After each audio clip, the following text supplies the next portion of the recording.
Hey guys, Last of Us Part 2 game release ചെയ്ത സമയത്ത് ഇൻ്റർനെറ്റിൽ ഒരു വാൾ തന്നെ സ്റ്റാർട്ട് ചെയ്തായിരുന്നു. ചിലർ ഈ ഗെയിം വളരെ മോശം ഒരു ഗെയിമാണെന്ന് അഭിപ്രായപ്പെട്ടു. ചിലർ ഇത് ലാസ്റ്റ് ഓഫ് എസ് പാർട്ട് 1 എന്ന ലെജൻഡറി ഗെയിമിലെ ക്യാരക്ടേഴ്സിനെ കംപ്ലീറ്റ്ലി ഡിസ്ട്രോയ് ചെയ്യുന്ന അവകാശപ്പെട്ടു. ചിലരിത് ബാഡ് റൈറ്റിംഗ് ആണെന്നുള്ള ഒപ്പീനിയൻ ആയിരുന്നു ചിലരുടെ. ചിലർ അവരുടെ ക്യാരക്ടേഴ്സിനെ കുറിച്ചുള്ള പേഴ്സണൽ അജണ്ടകളായിരുന്നു ചിലരുടേത്. സോ അങ്ങനെ ഒരുപാട് നെഗറ്റിവിറ്റീസിലൂടെ സ്റ്റാർട്ട് ചെയ്തൊരു ഗെയിമാണ്. ആഫ്റ്റർ ഫ്യൂ ഇയേഴ്സ് നമുക്ക് സ്ലോ ഡൗൺ ചെയ്തിട്ട് ഈ ഗെയിമിനെ കുറിച്ച് ഒന്നുകൂടെ അനലൈസ് ചെയ്യാം. എൻ്റെ പേഴ്സണൽ ഒപ്പീനിയനിൽ ലാസ്റ്റ് ഓഫ് എസ് പാർട്ട് 2 എന്ന് പറയുന്നത് one of the greatest games ever made ആണ്. It is one of the most well crafted games and most daring attempt that ever released. So technical ആസ്പെക്റ്റിൽ ആദ്യം സംസാരിക്കുകയാണെന്നുണ്ടെങ്കിൽ let's get this out of the way. Technically ഈ game brilliant ആണ്. Brilliant എന്ന് പറഞ്ഞു കഴിഞ്ഞാൽ it's one of the most outstanding game that you can actually play in the market today. So ഇന്ന് നമുക്ക് കളിക്കാൻ പറ്റുന്ന one of the most polished ആയിട്ടുള്ള ഗെയിമുകളിൽ ഒരെണ്ണമാണ് ലാസ്റ്റ് ഓഫ് എസ് പാർട്ട് 2. ആർക്ക് വേണമെങ്കിലും എപ്പോൾ വേണമെങ്കിലും എടുത്ത് കളിക്കാം. It is brutal, also immersive and also very fun to play, right? ഇതിലെ animations, facial expressions, also sound ഡിസൈന് എല്ലാം ഗ്രേറ്റ് എന്ന് പറഞ്ഞാൽ ടോപ്പ് ഓഫ് ദ ലൈനാണ്. എസ്പെഷ്യലി ഇതിനൊരു അറ്റ്മോസ്ഫിയർ ക്രിയേഷൻ എന്ന് പറയുന്നത് നമുക്ക് ശരിക്കും we feel like we are there, right? അങ്ങനത്തെ ഒരു ഗെയിം ഡിസൈനാണ്. ലാസ്റ്റ് ഓഫ് എസ് പാർട്ട് 1 നമ്മൾ കളിച്ചിട്ടുള്ളതാണ്. So last of us part 2നെ ഒരു നെക്സ്റ്റ് ലെവലിൽ കൊണ്ടെത്തിയിരിക്കുന്ന ഇതാണ് പാർട്ട് 2ൻ്റെ. Also Naughty Dog as you know അവരുടെ ലെവൽ ഓഫ് പോളിഷ് എന്ന് പറയുന്നത് വേറെ ലെവലാണ്. അത് നമുക്ക് ഫുൾ ഗ്ലോറിയിൽ തന്നെ ഈ ഗെയിമിനകത്ത് നമുക്ക് കാണാൻ പറ്റും.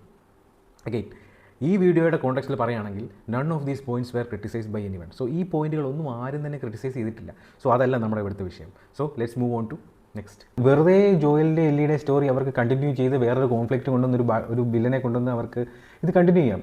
I think the game will still be very much successful. I think even more successful than this. പക്ഷേ they didn't do that, right? They ask the different question. അതായത് ജോയൽ എന്ന് പറയുന്നത് ആദ്യത്തെ സ്റ്റോറിയിലെ ഹീറോ ആവാം. Spoiler ahead by the way. So if you did not want to get spoiled, I think this is the time to check out, okay? So second സ്റ്റോറിയിൽ വേറൊരു പെർസ്പെക്റ്റീവിൽ നമ്മളിത് കാണുകയാണ്. ആബിയുടെ പെർസ്പെക്റ്റീവിൽ her story, Joel is the villain. So last of us part 1 നമ്മൾ ജോയലിൻ്റെ സൈഡിൽ നിന്നാണ് നമ്മുടെ സ്റ്റോറി പോകുന്നതും നമ്മുടെ തോട്ട് പെർസ്പെക്റ്റീവ് പോകുന്നതും. എന്നാൽ രണ്ടാമത്തെ ഗെയിമിനകത്ത് നമ്മളത് കംപ്ലീറ്റ്ലി ഫ്ലിപ്പ് റിവേഴ്സ് ചെയ്യുകയാണ്. അതായത് the question that game wants to ask you is that what happens when everyone believes that they are the hero in their own story, right? നമ്മളെല്ലാവരും വിചാരിക്കുന്നത് നമ്മളുടെ സ്റ്റോറിയിലെ ഹീറോ ആണ് നമ്മളെന്നാണ്. പക്ഷേ നമ്മൾ മറ്റുള്ളവരുടെ സ്റ്റോറിയിലെ വില്ലനും ആവാം. See that is the hardest question that the game try to ask you and it succeeds it and then some. So അതാണ് എൻ്റെ പേഴ്സണൽ പെർസ്പെക്റ്റീവ് ഈ ഗെയിമിനെ കുറിച്ചുള്ള, എസ്പെഷ്യലി സ്റ്റോറിയെക്കുറിച്ചുള്ള. അതെന്ന് പറയുന്നത് വളരെ ഡെയറിങ് ആയിട്ടുള്ള, വളരെ അൺകംഫർട്ടബിൾ ആയിട്ടുള്ള, അവരുടെ കംഫർട്ട് സോണിൽ നിന്ന് വെളിയിൽ വന്നിട്ടുള്ള ഒരു ചോദ്യമാണ്. ഐ തിങ്ക് എത്ര പുകഴ്ത്തിയാലും മതിയാവില്ല എന്നുള്ളതാണ് എൻ്റെ personal perspective on that question. ഇനി നമ്മളെ ആംഗ്രി ആക്കിയതുകൊണ്ടോ അൺകംഫർട്ടബിൾ ആക്കിയതുകൊണ്ടോ ഗെയിം ബാഡാണെന്ന് നമുക്ക് പറയാൻ പറ്റുമോ? ഒരിക്കലും പറ്റില്ല. The game is trying to challenge you in to thinking from its perspective. Let just നമ്മൾ ഒരു ഗെയിമിൽ ഒരു ഹീറോയുണ്ട്, ഒരു വില്ലനുണ്ട്. നമ്മളെപ്പോഴും കാണുന്നതെന്ന് പറയുന്നത് ഹീറോയുടെ പെർസ്പെക്റ്റീവ് മാത്രമാണ്. വില്ലൻ്റെ പെർസ്പെക്റ്റീവിൽ ചിലപ്പം he may be the hero in their story, അല്ലെങ്കിൽ that person my think whatever they doing is for the right for the greater good. അങ്ങനെ ആയിരിക്കാം. പക്ഷേ നമ്മൾ ആ പെർസ്പെക്റ്റീവ് കാണാത്തത് കൊണ്ടാണ് നമ്മൾ കാണുന്ന സ്റ്റോറിയിലെ ആ പർട്ടിക്കുലർ ആൾ വില്ലനായി അല്ലെങ്കിൽ ഹീറോ ആയി മാറുന്നത്. സോ മറ്റ് പെർസ്പെക്റ്റീവിൽ നോക്കിക്കഴിയുമ്പോൾ that may not be the case, right? നമ്മൾ ഇത്രയും കാലം കണ്ടുകൊണ്ടിരുന്ന സിനിമകളിലെ എല്ലാം നമ്മൾ ചിലപ്പോൾ ചെയർ ചെയ്തുകൊണ്ടിരുന്നത് വില്ലിന് വേണ്ടിയായിരിക്കും. But it's shown from their perspective, right? വേറൊരു ക്രിറ്റിസിസം എന്താണെന്ന് പറഞ്ഞാൽ ഗെയിം വളരെ ഡിപ്രസിങ് ആണ്, ഭയങ്കര നെഗറ്റീവ് ആണെന്നുള്ളതാണ്. To an extent that is correct, but that is the point, right? ഇത് റിവെഞ്ച് ഒരിക്കലും ഗ്ലോറിഫൈ ചെയ്യുന്നില്ല. ഓരോ മെമ്പേഴ്സും അല്ലെങ്കിൽ ഓരോ ക്യാരക്ടേഴ്സും ഇമ്പോർട്ടൻ്റ് ആണ്. അവരുടെ ഡിമൈസ് ഇമ്പോർട്ടൻ്റ് ആണ്. സോ നമ്മൾ ചെയ്യുന്ന ഓരോ റിവെഞ്ചും അല്ലെങ്കിൽ ഓരോ ആക്ഷനും ഫീൽ സോളോ, റൈറ്റ്? കാരണം എന്താണെന്ന് പറഞ്ഞു കഴിഞ്ഞാൽ that's how the story structure, right? അതായത് നമ്മൾ ചെയ്യുന്ന കാര്യങ്ങൾ ചിലർക്ക് നല്ലതാവാം, ചിലർക്ക് ദോഷമാകാം. സോ അതിൻ്റെ ഫലം അല്ലെങ്കിൽ അതിൻ്റെ കോൺസിക്വൻസസ് നമ്മൾ അനുഭവിക്കുക തന്നെ വേണം. So nobody wins with violence. അതാണ് ഇതിൻ്റെ മെയിൻ ആയിട്ടുള്ള വൺ ഓഫ് ദ തീം. അതായത് റിവെഞ്ച് എന്ന് പറയുന്നത് it's just a temporary thing. നമുക്കൊരിക്കലും this not permanent, it never ending സൈക്കിളാണ്. So nobody is the winner here, right? ആരും ഒരു വിന്നർ ആകത്തില്ല റിവെഞ്ച് നടത്തിക്കൊണ്ടിരുന്നു കഴിഞ്ഞാൽ.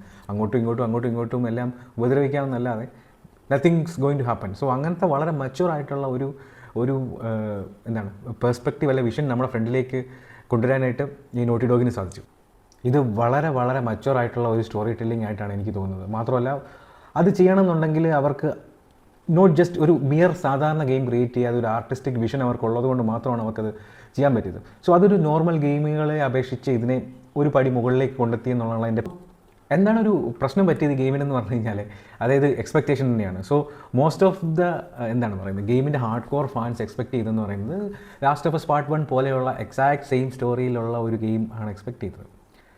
But they do A complete 360 and flip reversed it and so the backlash എനിക്ക് തോന്നുന്നു naughty dog തന്നെ expect ചെയ്തിട്ടുണ്ട് ഈ കൈൻഡ് ഓഫ് ബാക്ക്ലാഷ് എന്നാണ് എനിക്ക് തോന്നുന്നത്. കാരണം ഒരു ബോൾഡ് ആയിട്ടുള്ള മൂവ് ചെയ്യണം എന്നുണ്ടെങ്കിൽ അതിന് ബാക്ക്ലാഷ് എക്സ്പെക്ട് ചെയ്യണം. So nobody is going to like you, right? നമ്മൾ ഒഴുക്കിനെതിരെ നീങ്ങാതെ if you do something different there will be haters, there will be doubters. So അത് തന്നെയാണ് ഈ ഗെയിമിൻ്റെ കാര്യത്തിൽ സംഭവിച്ചതെന്നാണ് എനിക്ക് പറയുന്നത്. സോ എൻ്റെ പേഴ്സണൽ ഒപ്പീനിയൻ എന്ന് പറഞ്ഞാൽ ഈ ഗെയിം എടുത്ത എല്ലാ ഡിസിഷനും നമ്മൾ ലൈക്ക് ചെയ്യേണ്ട ഒരു നിർബന്ധമില്ല. പക്ഷേ ഇതിൽ ലേസിയാണ്, ബാഡ് റൈറ്റിംഗ് ആണ് എന്ന് പറയുന്നത് it's a huge disservice to the boldness of Naughty Dog and Neil Druckmann. So ഈ game also never looking for universal എന്താണ് പറയുന്നത് ഒരു യൂണിവേഴ്സൽ അപ്രീസിയേഷന് വേണ്ടി അവരൊരിക്കലും നോക്കിയിട്ടില്ല എന്നുള്ളതാണ് എനിക്ക് കിട്ടിയ perspective. And the game want to be remembered for this boldest attempt, right? അതേ എന്താണ് സാധാരണ ഒരു ഗെയിമിൽ നിന്ന് ഒരു പടി മുകളിൽ എത്താനായിട്ടും ഒരു ആർട്ടിസ്റ്റിക് ആയിട്ടുള്ള തലത്തിലേക്ക് ഉയരാനായിട്ട് അവർ ശ്രമിച്ചു. I really like that attempt. So game എന്ന് പറയുന്നത് അങ്ങനെയാണ്. സോ കാരണം നമുക്ക് സാധാരണ മീഡിയത്തിൽ പറയുന്നതിനേക്കാളും ബെറ്റർ ആയിട്ടുള്ള ഒരു സ്റ്റോറി ഇതിനകത്ത് പറയാൻ പറ്റും. കൂടുതൽ ഇമേഴ്സീവ് ആയിട്ടുള്ള, കൂടുതൽ എൻഗേജിങ് ആയിട്ടുള്ള story.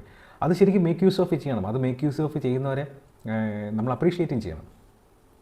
That is my genuine opinion about Last of us part 2. ഇനി എൻ്റെ ഒരു പേഴ്സണൽ പെർസ്പെക്റ്റീവ് ഇതിനകത്ത് പറയാമെന്ന് പറഞ്ഞാൽ ഐ ഓൾസോ ലൈക്ക് എന്താണ് പറയുന്നത് ഇതിൻ്റെ ക്രിറ്റിക്സിനെ പോലെ തന്നെ ഗെയിം കളിക്കാൻ എനിക്ക് അവസരം കിട്ടിയത് കഴിഞ്ഞ ഒരു 6 മാസത്തിനുള്ളിലാണ്. So actually I didn't play it. എനിക്ക് കളിക്കാനുള്ള അവസരം ഉണ്ടായിട്ടും ഞാൻ കളിക്കാതിരുന്നു. Because I kind of know the spoilers before. So എനിക്കിത് കളിക്കാനൊരു മടി എനിക്ക് തോന്നി.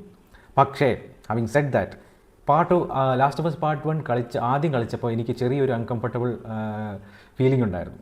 ബിക്കോസ് ഓഫ് ദ ജോയൽസ് എടുത്ത ഒരു പേഴ്സണൽ ഡിസിഷൻ എനിക്ക് അൺകംഫർട്ടബിൾ ആയിരുന്നു. കാരണം ആ പെർസ്പെക്റ്റീവ് എനിക്ക് ചിന്തിക്കാൻ തോന്നിയില്ല. So I did not like Last of us part 1 that much. മറ്റുള്ളവർക്ക് ഉള്ള അത്രയും എനിക്കത് പേഴ്സണലി ഇഷ്ടപ്പെട്ടില്ല. കാരണം എനിക്കത് റിലേറ്റ് ചെയ്യാൻ പറ്റിയില്ല ജോയലിൻ്റെ decision. Even though I am father of girls. So even though I couldn't agree with him because what's the stake. So അങ്ങനെ ഇരിക്കുമ്പോൾ അതുകൊണ്ടാണ് ഞാൻ ലാസ്റ്റ് ഓഫ് അസ് പാർട്ട് 2 ഇത്രയും കാലം കളിക്കാതിരുന്നത്. പക്ഷേ ഇത് നല്ലതാണെന്ന് എൻ്റെ ഫ്രണ്ടായിട്ടുള്ള ആഷ് ഗെയിമിംഗ് എനിക്ക് ഡീറ്റെയിൽ ആയിട്ട് പറഞ്ഞു തന്നതുകൊണ്ട് I decided to start play this and I really love the game. And ഞാൻ ഇപ്പോഴും പറയുന്നു I regret not playing this before, right? So ഞാൻ പറയുന്നു ആരെങ്കിലും ലാസ്റ്റ് ഓഫ് അസ് പാർട്ട് 2 കളിക്കാതിരിക്കുന്നുണ്ടെങ്കിൽ, അല്ലെങ്കിൽ ലാസ്റ്റ് ഓഫ് അസ് പാർട്ട് 1 കളിച്ചിട്ട് കുറച്ചെങ്കിലും ഇഷ്ടപ്പെടാതിരുന്നിട്ടുണ്ടെങ്കിൽ, അതായത് സ്റ്റോറി പെർസ്പെക്റ്റീവ് ഇഷ്ടപ്പെടാതിരുന്നെങ്കിൽ, you should play this last of us part 2. You will like the first one even more. Thank you guys. ഇത്രയും നേരം എന്നെ കേട്ടുകൊണ്ടിരുന്നതിന് നിങ്ങൾക്ക് എല്ലാവർക്കും വളരെയധികം നന്ദി രേഖപ്പെടുന്നു. Please follow and give us a like, right? നിങ്ങൾക്ക് ഈ വീഡിയോ ഇഷ്ടപ്പെട്ടു, നിങ്ങളുടെ ഒപ്പീനിയൻ എന്തെങ്കിലും ഉണ്ടെന്നുണ്ടെങ്കിൽ please write in the comment so we can have a discussion. ഗെയിമിനെക്കുറിച്ചുള്ള എന്ത് കാര്യങ്ങളും please feel free to right and we can have a discussion as well. So എൻ്റെ അതർ സോഷ്യൽസും കൂടെ നിങ്ങൾ ചെക്ക് ചെയ്യാം. Thank you and have a wonderful time.